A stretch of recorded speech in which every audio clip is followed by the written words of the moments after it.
வணக்கங்க. ஸோ இந்த வீடியோவில் வந்து பார்த்தீங்கன்னா டீடாக்ஸ் கான்செப்ட் 7 பற்றி நம்ம பேசுவோம். ஸோ இது ஒரு சின்ன வீடியோ தான். ஏன்னா இதை பற்றி நம்ம நிறைய டீட்டெயிலாக அடுத்தடுத்த கோர்ஸில் நம்ம பேச தான் போகிறோம். ஸோ இந்த கான்செப்ட் என்னன்னா உணவு. ஸோ உணவு மூலியமா எப்படி வந்து நம்ம உடல்ல இருக்க கழிவுகளை வெளியே தள்ளலாம். ஸோ உணவோட கான்செப்ட் என்னன்னு கேட்டிங்கன்னா மொத்தம் 2 கான்செப்ட். ஒன்று வந்து முதல்ல நம்ம வந்து சத்தான உணவுகள் எடுக்கிறோம்னா நம்ம பேசணும் இல்லையா, டீடாக்ஸ் ஆர்கன், நம்ம வயிறு, நம்ம லிவரு, நம்ம கிட்னி, நம்ம ஸ்கின்னு, நம்ம லங்ஸ். இப்ப இந்தந்த உறுப்புக்கு நல்லா அதுக்கான சத்தான உணவுகள் நம்ம எடுக்கும்போது, முதல்ல அந்தந்த உறுப்புகள் வந்து பலமா ஆகும்போது, ஸ்ட்ரென்த்தா ஆகும்போது, அதோட வேலைய அது ஒழுங்கா பார்க்குமா? ஸோ அதனால தான் நம்ம வந்து உணவு வந்து ரொம்ப முக்கிய பங்கு இருக்கு நம்மளோட ஓவரால் ஹெல்த்துக்கு. ஸோ ஃபர்ஸ்ட் ஸ்ட்ராட்டஜி என்னன்னா, அந்த 5 உறுப்புகளுக்கு தேவையான உணவுகள நம்ம வந்து எடுக்கும்போது, அது ஆட்டோமேட்டிக்கா அதோட வேலைகளான அந்த கழிவ நீக்கிறதுக்கான வேலைகள பண்ணிடும். 2வது விஷயம் பார்த்தீங்கன்னா, நம்மளோட வயித்துக்குள்ள வந்து கிருமிகள் இருக்குங்க. நல்ல கிருமி இருக்கு, கெட்ட கிருமி இருக்கு. ஸோ அப்ப நம்ம நெறைய நல்ல உணவு, அதாவது மெயினா பார்த்தீங்கன்னா 2 தாங்க. ஒண்ணு வந்து பழங்கள், இன்னொன்னு காய்கறிகள் நெறைய எடுத்துக்கணும். ஸோ பழ வகைகள், காய்கறி வகைகள் நெறைய எடுத்துக்கும்போது, இதுல வந்து ஃபைபர் கன்டென்ட்ன்னு சொல்லுவாங்க.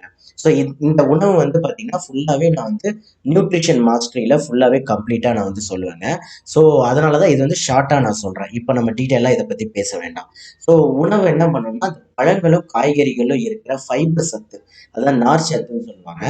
அது என்ன ஆகும்னா, அந்த உணவா நெறைய சாப்பிடும்போது, நம்மளோட மலம் வந்து இறுகாதுங்க. அப்படியே நம்ம சாப்பிடுற உணவு இறுகி போறனாலே நெறைய பேருக்கு மலச்சிக்கல் வரும்.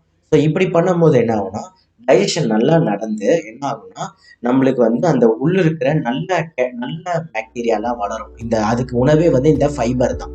நார்ச்சத்து தான். ஸோ கெட்ட பாக்டீரியா அழிஞ்சிட்டு நல்ல பாக்டீரியா நிறைய வரும்போது, ஆட்டோமேட்டிக்கா உங்க டைஜஷன் பவர் வந்து அதிகமாயிடும். உங்க பாடியோட டைஜஷன் பவரே இன்க்ரீஸ் பண்ணும். இந்த நல்ல பாக்டீரியாவும் இந்த ஃபைபர் எடுக்கிறதுனால, உங்க மலம் வந்து இளகி போயிட்டு ஈஸியா வந்து நம்மளுக்கு வந்து நம்ம வந்து வெளியில வந்துரும். அந்த உணவு எல்லாமே செரிச்சு ஈஸியா வெளியில வரும். ஸோ நெறைய நம்ம இந்த 21 டேஸ் சேலஞ்சில உணவு சார்ந்து நெறைய சொல்லுவேன். ஸோ என்ன ஜூஸ் எடுக்கணும் காலையில, அப்புறம் பழ வகைகள் எதெல்லாம் சாப்பிடலாம். மோஸ்ட்டா பார்த்தீங்கன்னா, நீர், அது வாட்டர் கன்டென்ட் அதிகமா இருக்கிற உணவுகள் நெறைய சாப்பிடும்போது, ஆட்டோமேட்டிக்கா நம்ம வயிறு சுத்தமாகும்.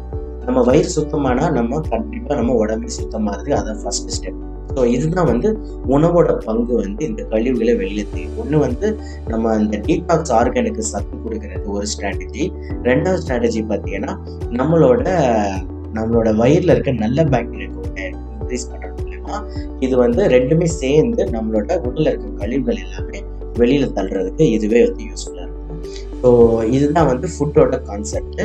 ஸோ அடுத்த வீடியோல இன்னும் ஒரு சின்ன கான்செப்ட் சொல்லலாம். ஸோ அடுத்த வீடியோல உங்களை நான் சந்திக்கிறேன். நன்றி.